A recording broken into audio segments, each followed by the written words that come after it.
Eu quero convidar vocês a abrirem ou acessarem as Bíblias de vocês na carta de Paulo aos Efésios. Carta de Paulo aos Efésios, nós vamos ler o início do capítulo 4. Carta de Paulo aos Efésios, capítulo 4.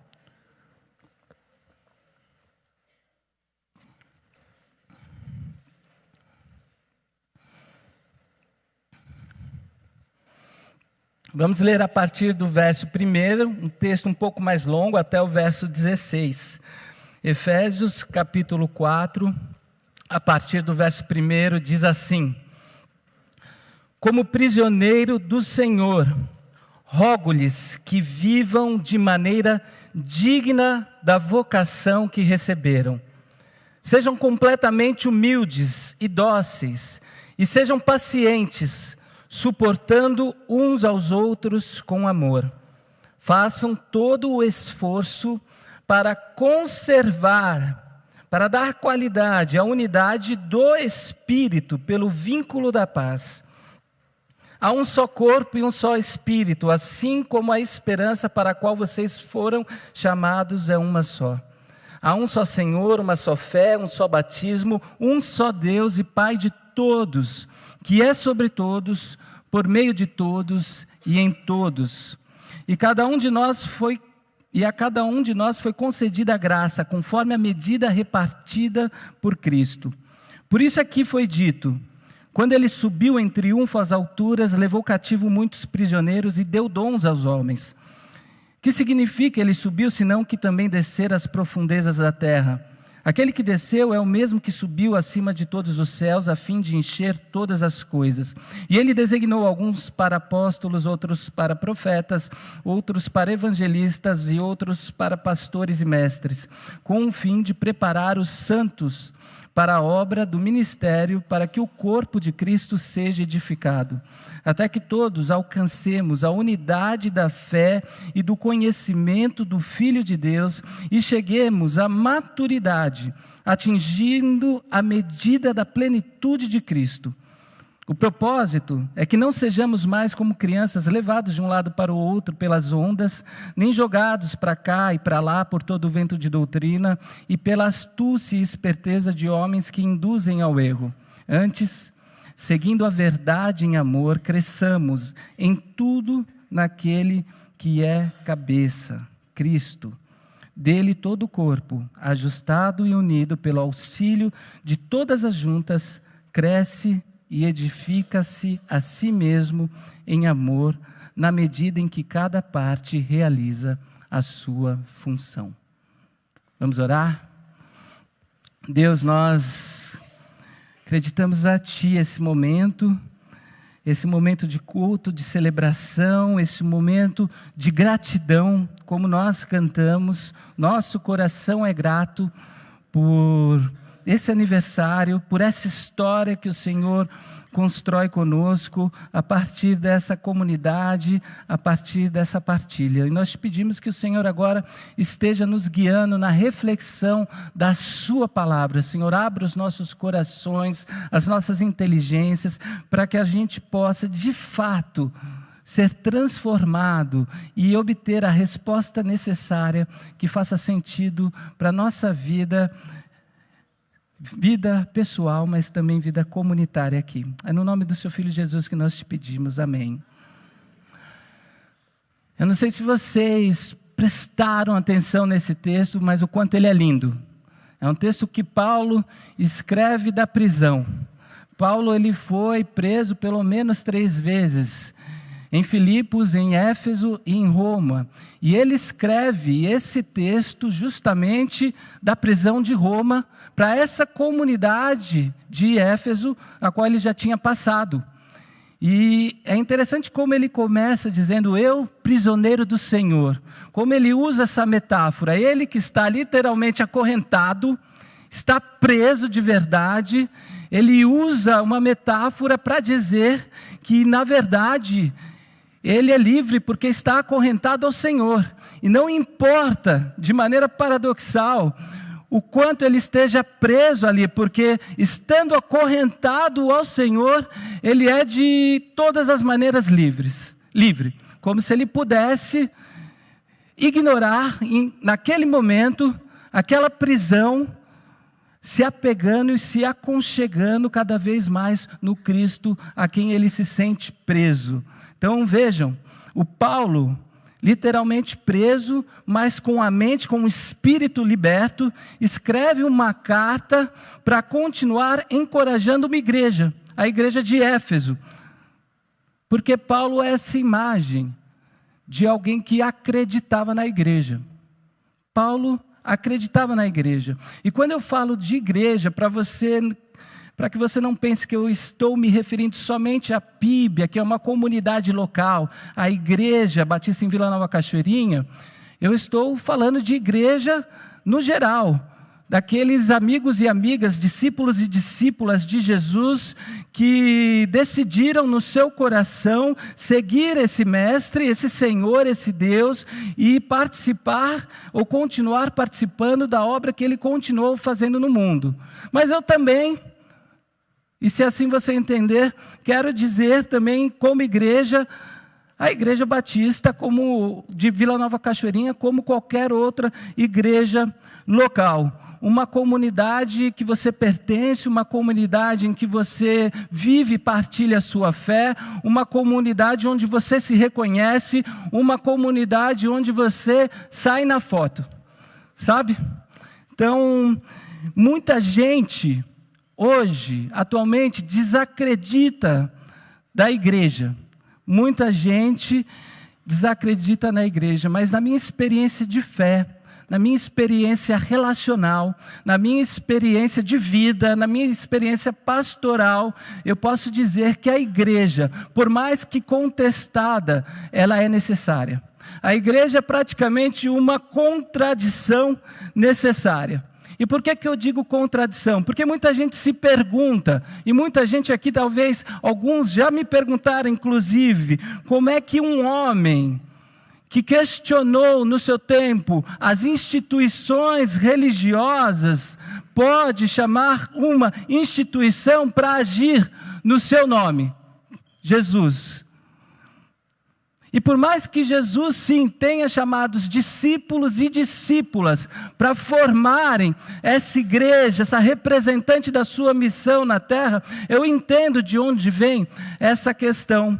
Porque em todas as igrejas, todas as placas, todas as denominações, nós já vimos pessoas que trocam a fé em Jesus por preocupação excessiva com aparência, por preocupação excessiva com poder, por preocupação excessiva, inclusive, com uma religiosidade e moralismo muito fortes.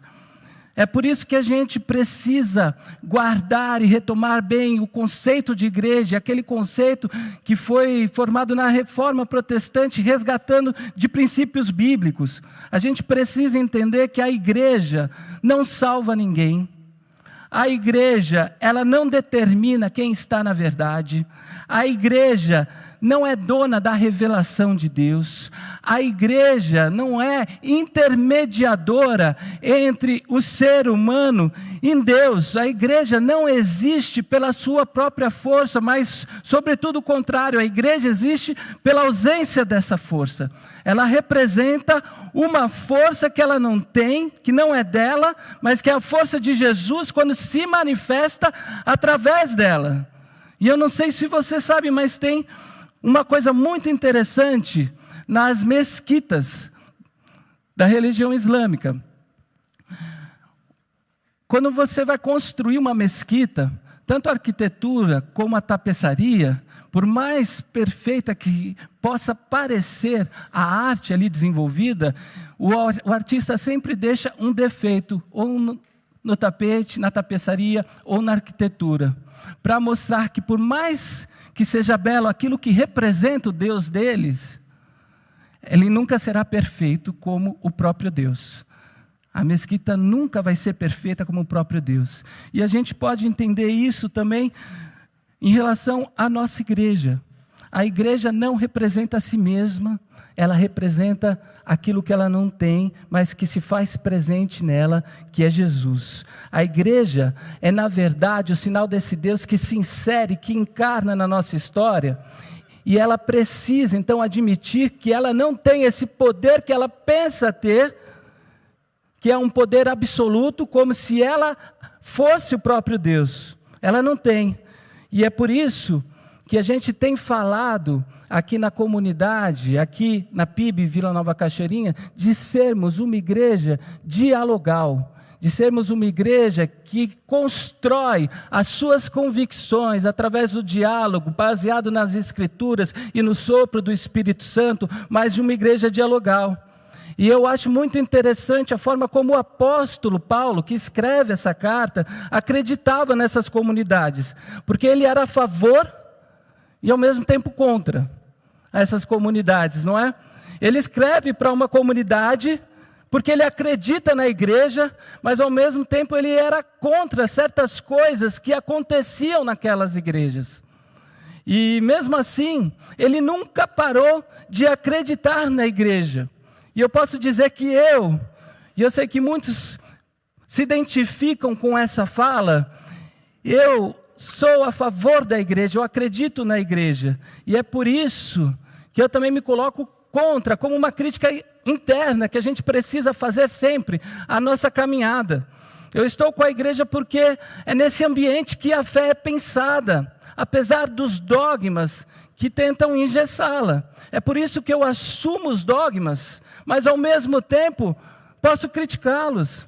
Eu acredito na igreja porque ela tem um potencial incrível quando a gente se une, nós que formamos essa igreja, para a construção de uma realidade mais bonita para o nosso mundo, uma realidade que foi testemunhada pela vida de Jesus, o nosso mestre, apesar das falhas das pessoas que a constituem. Eu continuo confiando na igreja, no ensinamento dela, da ética do amor como maior virtude que a gente tem para oferecer uns para os outros e também para o nosso mundo, mesmo e apesar das teologias moralistas e punitivas contra as quais eu luto e resisto. E essa é a contradição. A igreja é bela, a igreja, ela transforma, mas ela precisa fazer sempre a crítica interna. Então vejam, a fé em Jesus, ela é uma realidade espiritual? Ela é uma realidade espiritual. Ela se desenvolve só aqui na igreja? Não. Nós podemos viver essa fé e ter uma experiência com Jesus em qualquer lugar. Mas essa fé, ela precisa de algo concreto, ela precisa de algo visível para se expressar, para se tornar real, inclusive para nós.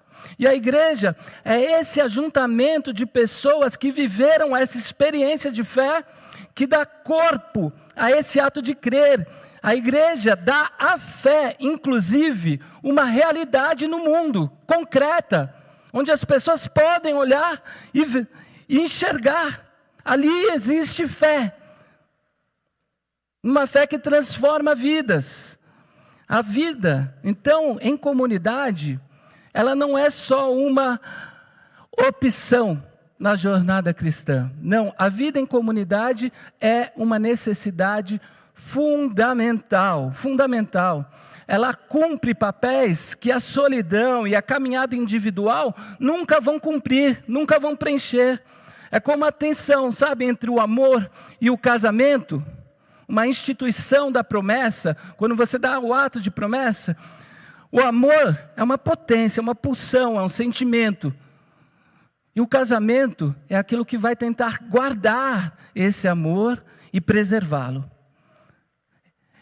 Então, a fé, ela está para além da igreja. Mas a igreja é responsável justamente por materializar, por preservar, por guardar essa fé.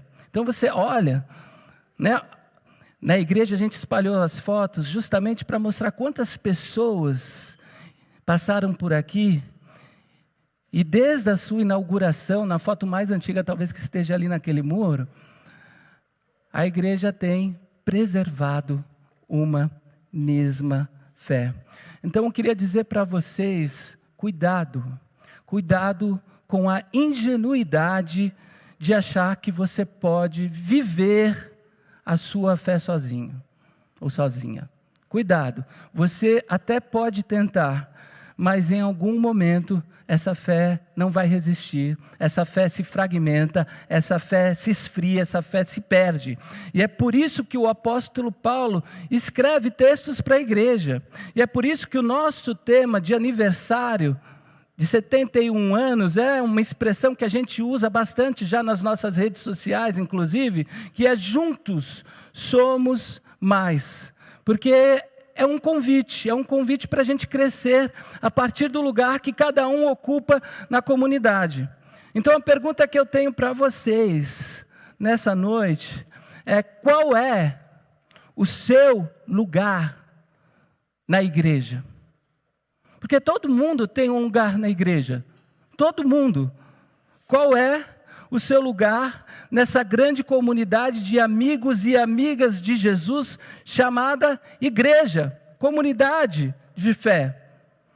Todo mundo tem um lugar e cabe a nós refletirmos e nos ajudarmos mutuamente para que cada uma encontre esse lugar. Porque quando cada pessoa encontra o seu lugar na comunidade de fé, o nosso testemunho fica muito mais potente. E Paulo escreve então para essa comunidade de Éfeso, uma comunidade que, pelo texto, me parece que estava um pouco confusa com o entendimento que o corpo de Jesus é feito por partes distintas, assim como o nosso corpo é feito por partes distintas. E aí ele escreve a tarefa da igreja para entender, ou para que a gente possa entender também, esse grande quebra-cabeça do corpo de Cristo, de uma forma muito interessante. Ele diz, primeiro, uma coisa muito importante: todos nós, enquanto comunidade, temos uma vocação. Todos nós, enquanto comunidade, temos uma vocação. Veja, a igreja não é um ajuntamento de pessoas que se movimentam em direções distintas, sabe? Como se fosse um cabo de guerra, e gente puxando para cá e gente puxando para o outro lado, onde o mais forte vai vencer. A igreja não brinca de cabo de guerra. A igreja é uma comunidade que se empresta para desempenhar uma vocação no mundo. E qual que é essa vocação? A vocação de que com a sua vida, nesse mundo, ela pode testemunhar da grandeza do amor de Deus revelado em Jesus Cristo. Essa é a vocação. Testemunhar da grandeza do amor de Deus revelado em Jesus de Nazaré. Essa é a nossa vocação comunitária.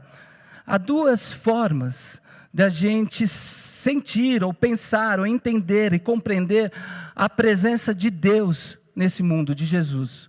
Através do seu Espírito Santo. Às vezes a gente está aqui num louvor, às vezes a gente está em algum lugar, não importa, e a gente fala: eu senti que o Espírito falou comigo, Ele tocou o meu coração, não é? E a gente sente essa presença como uma intuição de que o Espírito de Deus está ali presente naquele momento, e o próprio Jesus Cristo então está ali nos acompanhando. Mas a outra forma de discernir a presença de Jesus nesse mundo é entendendo que Ele se faz presente no mundo através do seu corpo, ou seja, através da gente, da sua igreja. É através desse corpo chamado igreja que testemunha de que Jesus é real e que Ele continua, inclusive, a agir no mundo e na vida das pessoas. Então vejam, a gente tem uma vocação aqui, por exemplo, na PIB VNC, na PIB de Vila Nova Cachoeirinha, que não é de ser a igreja mais importante, não é ser a igreja mais cheia, não é ser a igreja mais poderosa, não é ser a igreja mais badalada. A nossa vocação é de ser parte desse grande ajuntamento que está em muitos lugares, inclusive pisa em lugares inimagináveis, para justamente manifestar a presença de Jesus Cristo nessa terra que carece tanto do amor de Deus.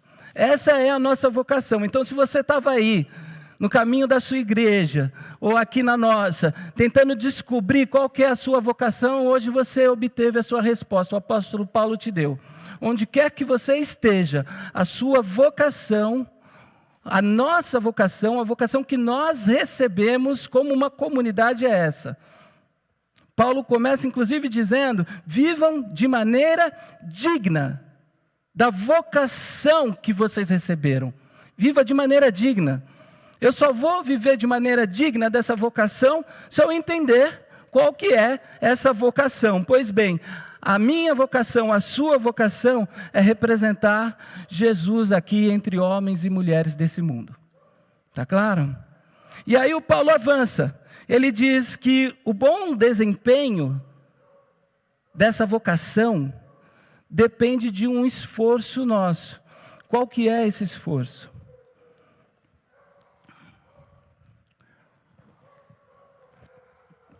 Esse esforço de nós preservarmos a qualidade da unidade do Espírito de Deus em nós. Vejam, há um detalhe no texto, mas que Paulo diz.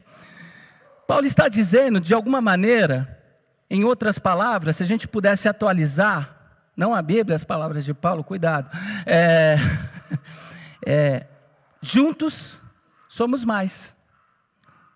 Porque o que Paulo está dizendo é o seguinte, olha, existe uma unidade gerada pelo Espírito Santo. Essa unidade da igreja, essa unidade da comunidade, ela já é gerada pelo Espírito Santo. Não somos nós detentores ou promovedores da geração da unidade, porque ela já está garantida pelo Espírito Santo. Agora, se a unidade da igreja dependesse da gente, a igreja não ia resistir, né? Porque a gente já sabe, eu poderia elencar uma lista aqui, falar de vaidade, falar de inveja, falar de concorrência, falar de tantas coisas, talvez, que impediriam que essa unidade da igreja aconteça. E está tudo bem, viu? Porque nós somos humanos e somos falhos. E todos esses sentimentos nós vamos aprendendo a lidar com eles. Mas é interessante, porque a nossa unidade não depende de nós. É a ação do Espírito Santo de Deus. Agora, o Paulo diz, esforcem-se para garantir a qualidade dessa unidade.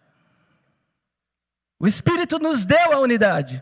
Agora vocês precisam garantir essa qualidade da unidade de vocês. Isso depende da gente. A unidade é gerada pelo Espírito, é obra de Deus. É o Senhor quem faz. Foi Ele quem garantiu a unidade da sua igreja. Agora, a qualidade depende da gente. E Paulo está falando assim, dentro desse contexto, de descrever a vocação da igreja, justamente porque é isso. É quando a gente se dá conta de que nós juntos temos uma vocação, que é ser a representação de Jesus nesse mundo, que nós precisamos buscar a qualidade dessa comunidade. Isso é viver em paz nessa comunidade. E viver em paz nessa comunidade depende do nosso empenho. Então a gente pactua nesse sentido, a gente estabelece um pacto. E poucos são os pactos tão importantes para a gente fazer como igreja, quanto o pacto de se esforçar em viver em paz. No mundo que a gente vive, cheio de guerras, olhar para pessoas, para comunidades que vivem em paz, é um testemunho tremendo. É um testemunho tremendo. A gente precisa testemunhar dessa paz. Inclusive, Jesus ora na oração sacerdotal e diz, o maior testemunho que vocês dão ao mundo é que vocês se amem. É que vocês se amem. Poucas coisas bugam tanto a cabeça das pessoas no nosso mundo quanto o encontro de gente que vive em paz. Felizes são vocês, pacificadores, porque serão chamados filhos de Deus. Não é? Aqueles que buscam a paz são os filhos e as filhas de Deus. Inclusive a Bíblia diz que nosso Deus é um Deus de paz. De paz. Então Paulo está dizendo o seguinte: nós temos um compromisso. Nós temos um compromisso junto. Um compromisso de nos empenharmos mutuamente para exercermos a nossa vocação. Qual que é a nossa vocação? Representar Jesus nesse mundo. E, para isso, nós precisamos trabalhar a qualidade da nossa unidade, vivendo em paz. E aí você me pergunta, tá, então como a gente faz isso? Como a gente exerce essa vocação vivendo em paz? E aí, eu acho que a gente precisa fazer uma avaliação daquilo que Deus tem nos dado e encontrar o nosso lugar. Eu volto para a primeira pergunta: qual que é o seu lugar nessa comunidade? Qual que é o seu lugar no meio desse ajuntamento? É isso que a gente precisa entender. E é por isso que o Paulo diz: Cristo, que é o Senhor da igreja, distribuiu dons entre seus servos. E aí ele estabelece 5 aqui a título de exemplo. Ele designou alguns para apóstolos, aqueles desbravadores, aqueles implantadores de igreja, né? Nesse sentido, apóstolo, não esses apóstolos que estão na mídia, que não tem nada a ver com o apostolado bíblico, tá? Outros são profetas, levam palavra de Deus como protesto diante das injustiças da sociedade. Outros são evangelistas, conclamam, pregam. Outros são pastores, cuidam uns dos outros. Outros são mestres, ensinam. Mas todos eles têm o mesmo fim, que é de preparar os santos, quer dizer, aqueles que se reúnem em nome de Jesus para a obra do ministério, para que o corpo de Cristo seja edificado. Então, traduzindo aqui para a gente, para uma realidade bem prática, o que Paulo está dizendo é que cada um e cada uma foi feito por Deus para desempenhar uma tarefa nesse corpo. É isso que Paulo está dizendo. E a gente vai avançar melhor quando a gente entender qual que é a tarefa que a gente pode desempenhar nesse corpo. E aí você me pergunta, tá, mas como é que eu descubro qual que é a minha tarefa? Tem várias opções. Inácio de Loyola, que foi o fundador do movimento jesuíta, disse que uma das maneiras da gente descobrir a nossa vocação é a gente se colocar no nosso leito de morte e olhar para trás e ver como que a gente gostaria de ter vivido, o que a gente gostaria de ter feito, sabe? Porque essa pergunta no leito de morte, a gente precipitando esse momento, ela pode trazer uma decisão que volta para o significado real da essência daquilo que somos e pode dar sentido para as nossas vidas. Mas a gente pode conversar também de outra forma. A gente pode se perguntar, que habilidades Deus me deu? Eu poderia perguntar, que habilidades Deus te deu? Porque Deus dá habilidades para você. Deus te dá talentos. E Deus também não te dá algumas habilidades. E você não tem alguns talentos. E eu acho tão interessante isso, porque às vezes eu vejo as pessoas se sacrificando, porque pensam assim: eu tenho talento X, agora eu preciso me esforçar para ter um talento Y. Em vez da gente se empenhar no talento X que a gente tem, para que ele seja potencializado, porque ele é a nossa força, a gente fica, sabe, tentando descascar abacaxi, sabe? Tentando procurar um outro talento e tentando achar esse talento no Y, que é aquilo que a gente não tem. Então a questão é, no que você é bom? No que você é bom? Coloque no que você é bom a serviço do reino de Deus. No que você se sente confortável fazendo, sabe? Você não precisa se empenhar para ser melhor naquilo que você não foi chamado para fazer. E eu não estou dizendo aqui que você não pode aprender. Eu não estou dizendo aqui que você não pode ter mais de uma vocação. Não, eu só estou dizendo que às vezes a gente se perde muito porque a gente não valoriza aquilo que a gente tem de bom.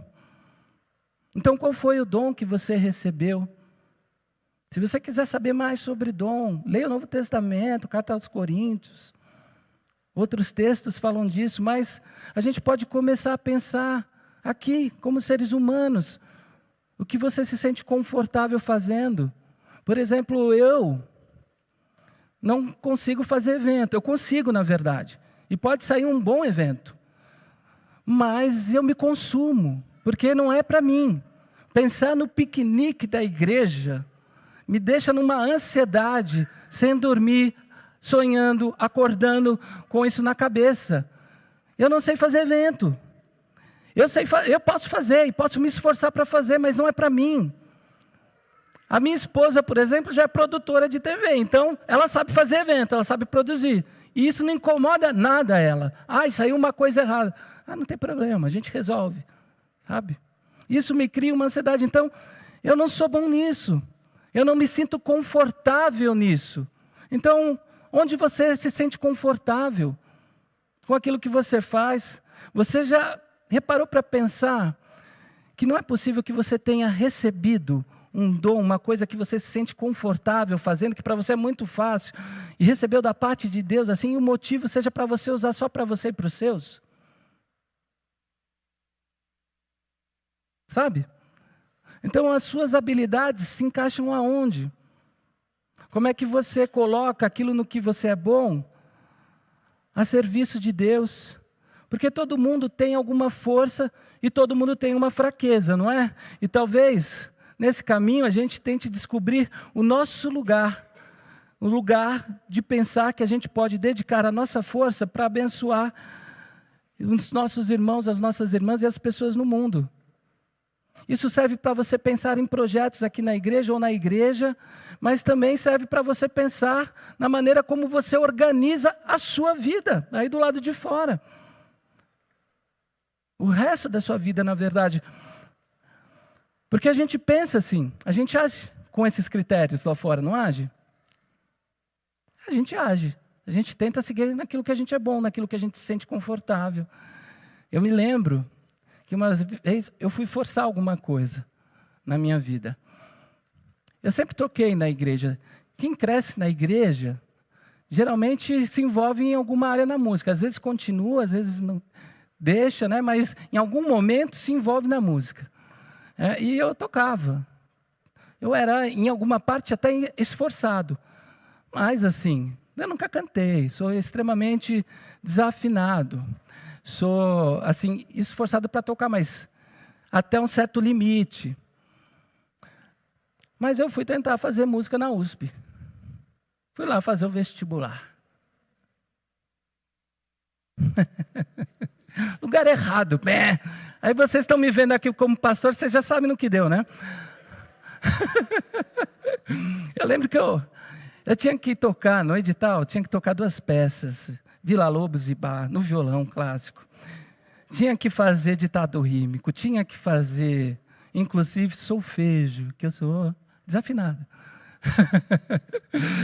Só que eu não li essa parte do solfejo, eu não me preparei. Então eu me preparei muito, paguei aula para fazer, aí aprender as peças específicas, que estavam além do que eu sabia. E fiquei estudando, era esforçado. Fiz a primeira parte do vestibular, no curso de música. E aí foi a segunda prova. Na apresentação das peças, estudei tanto. A peça tinha 3 partes, cada peça. Eu tocava o começo da primeira e falava, pode parar, vai para a segunda. Pode parar, vai para a terceira. E aí, chegou uma hora que eu me espantei. É a hora do solfejo. E me deu uma partitura. Pode cantar. Aí eu falei, então, eu não consigo. Então acabou para você, meu jovem. Primeira decepção da vocação. Não era a minha vocação, não era o meu lugar. Eu estava completamente fora, desconfortável. Eu sabia que eu tinha pagado para conseguir exercer alguma coisa. Assim, eu não parei de tocar, não. Fiquei tocando por um longo tempo ainda, tá? Aqui na igreja, sabendo o meu lugar. Mas o que eu estou querendo dizer com essa ilustração trágica da minha vida, é que, às vezes, a gente estabelece um critério fora para a gente. Eu estabeleci a partir dessa experiência, esse critério, onde eu me sinto confortável no que eu faço bem. E fui buscar outras coisas, inclusive para a minha vida. E no reino de Deus, também é assim. Qual é o seu lugar no reino? Seu coração pulsa pelo quê? Tudo bem que não é somente essa questão necessária, porque às vezes o nosso coração pulsa, como o meu pulsava pela música, por coisas que talvez a gente não seja dotado para realizar ainda. Né? Não acho que ninguém aqui, acho que todo mundo que estuda pode conseguir, mas talvez você consiga fazer outras coisas com mais facilidade. O seu coração pulsa pelo quê? E quais são as ferramentas que Deus colocou no seu bolso? E como é que você pode colocar essas ferramentas a serviço do reino? Porque você faz isso muito bem e com muita leveza. Então, muitos projetos dessa igreja de 71 anos nasceram assim. Inclusive, muitos projetos nessa igreja nasceram com pessoas dizendo assim, tipo, pastor, eu queria sugerir um curso aqui nessa área, porque eu já faço isso e eu domino esse assunto. Entende? Pastor, eu quero dedicar um tempo meu aqui. Eu posso ajudar? Quero dedicar um tempo maior nessa área específica. Olha, eu estou à disposição. E aí percebe, a pessoa coloca a habilidade dela e a competência dela de servir na causa. São 71 anos de PIB em Vila Nova Cachoeirinha, e eu fico me lembrando de quantas pessoas não foram formadas em áreas diferentes, colocando aquilo que sabem aqui a serviço desse reino. É o lugar do corpo, gente. É o lugar do corpo. É um curso que nasce, por exemplo, Mateus foi estudar para dar um curso introdutório de programação, não é? Coisa na qual ele já é formado, com que ele trabalha, e que foi estudar, e o curso está acontecendo, coisa linda, a partir de agosto, os adolas estão aí, ele mais um colega dele dando esse curso, e esse é um movimento, porque um dia ele disse, eu quero servir nesse lugar, com aquilo que eu sei agora, com aquilo que eu sei fazer e onde eu me sinto bem. Então a pergunta é, meu irmão e minha irmã, qual é o seu lugar no corpo?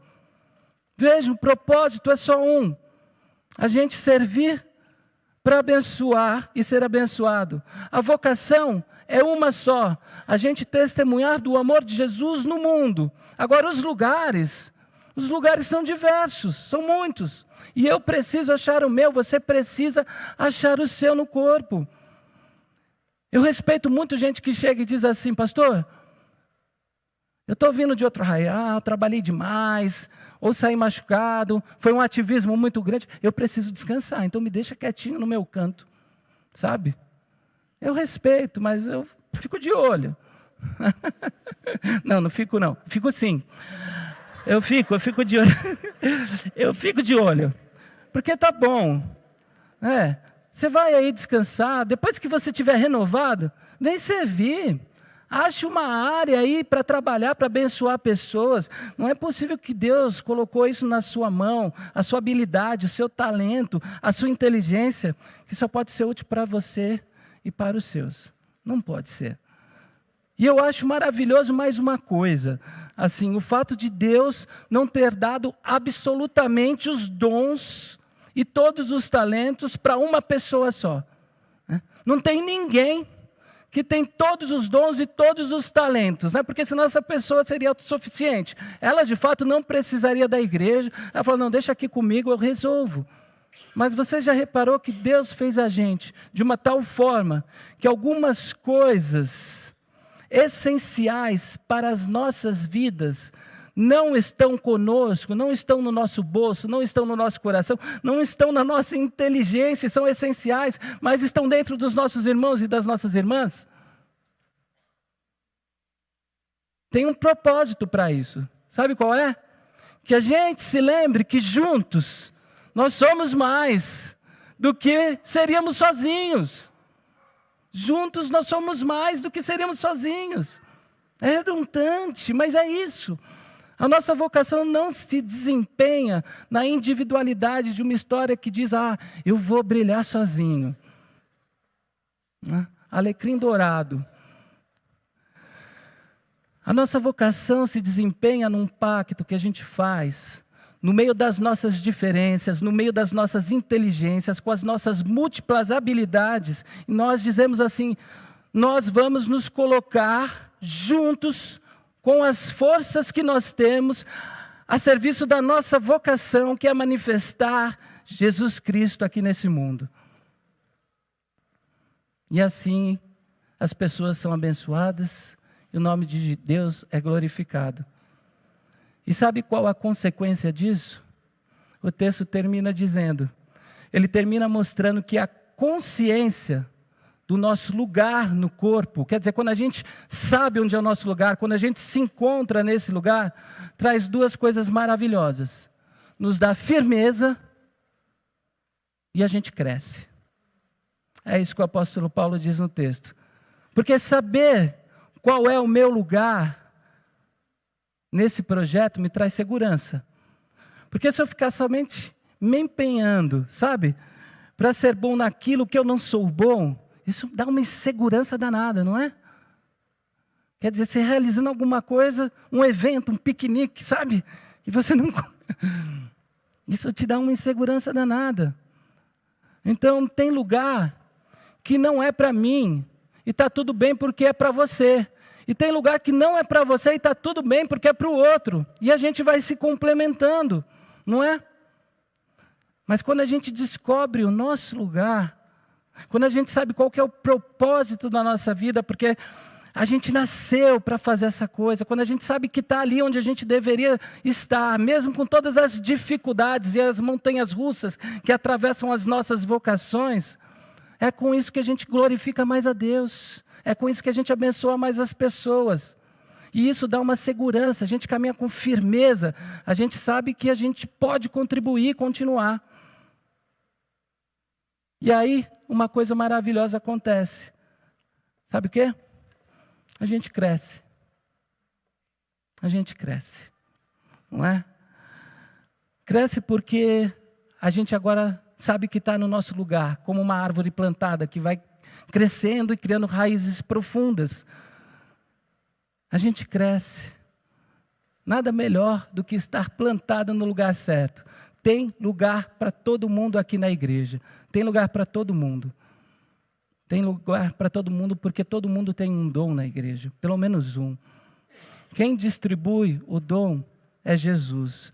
Qual que é a nossa tarefa? Descobrir qual é o nosso lugar e atuar naquilo que a gente vai desempenhar para que juntos nós possamos viver a nossa vocação em paz e acreditar que, unindo as nossas forças, a qualidade da nossa vida é muito melhor e o impacto da presença desse corpo de Jesus no nosso mundo é quase irresistível. As pessoas olharem para a gente e falarem, que povo que vive em paz, que povo que manifesta a beleza de Deus, beleza na vida, não é? Eu acho que é isso quando Paulo fala do corpo. Para ser harmonioso, um corpo precisa dessas partes diferentes, não é? Precisa de braços para carregar, olhos para ver, língua para proclamar, ouvidos para discernir, um coração para amar, pernas para se achegar. Então cabe a cada um de nós identificar a parte do corpo que nos corresponde, para que a gente possa ser essa parte plenamente. Ser a mão forte da ajuda de Jesus, sabe? A mão forte de Jesus para o outro. Ser o olhar mais acolhedor possível e mais belo para abraçar aquele que precisa.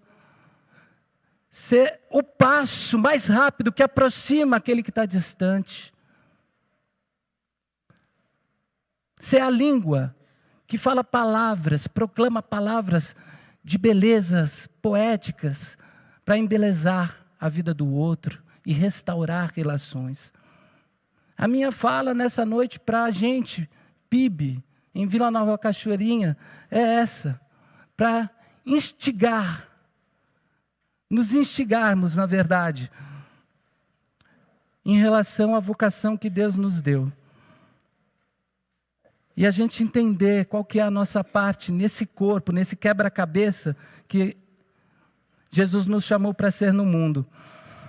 E eu não estou dizendo só aqui na PIB, em Vila Nova Cachoeirinha. Você pode tirar, sim, lições para essa comunidade, se você aqui pertence. Mas, inclusive eu quero dizer, se você acha que já tem um lugar, vem conversar comigo depois. Vem conversar comigo depois. A gente vai bater um papo e a gente vai te colocar e te plantar nesse lugar, rapidinho.